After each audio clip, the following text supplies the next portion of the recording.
Good evening. We begin tonight with a surprise witness and a bombshell at the inquest into the Oak Bay murder-suicide. For the first time, we are learning that Peter Lee did in fact reach out for help just days before allegedly trying to kill his wife. It was not, however, enough to prevent her brutal murder or the killing of their son and her parents at their Oak Bay home on September 4th, 2007. A News reporter Shachi Curl is covering the inquest for us this week. She joins us now with these late developments. Shachi. Hudson, the information came from Robert Boyd, the head of the Victoria Family Violence Prevention Society, after he came forward today with this chilling story.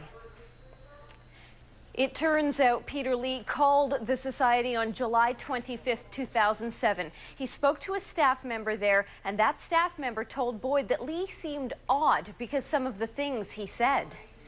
I think what she found odd was that he said that he was serious about coming for treatment, but that he thought he was going to manipulate. That he would manipulate the group. So she thought that was an unusual comment.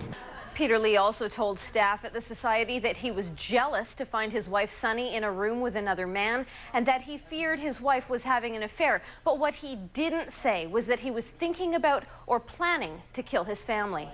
No, he didn't say that, and if he had said that, then our staff would have contacted the police immediately. One of the questions is, have you ever threatened your wife or your family?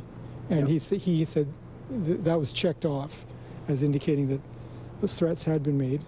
Now, Peter Lee did come into the society's offices for an initial orientation, but he never came back for therapy. 6 days after that first phone call to the society, Peter Lee crashed his SUV into a tree with Sunny in the back seat. She believed it was an attempt to murder her, and that began a Victoria police investigation. Lee was out on bail after being arrested the night he broke into the family home at King George Terrace in Oak Bay and slaughtered the family before taking his own life.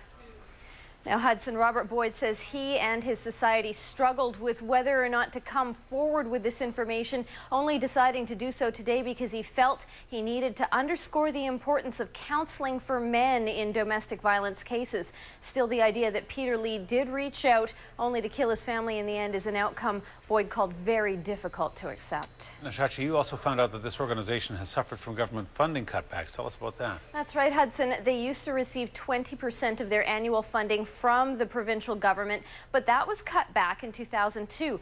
The society managed to continue offering their programs for men thanks to an accumulated surplus, but that ran out last year, September 2008, and it was at that time they made the decision to stop offering counseling services themselves. It is now done through another organization. And earlier today, Shachi, anti-violence advocates were saying that the coroner's jury is going to have to make its recommendations without a key piece of information. What's that? That's right. That is the Victoria Police Department's report to Crown Counsel. Now, they started this investigation in July, after July 31st, 2007, after that car crash, and they recommended to the Crown some charges.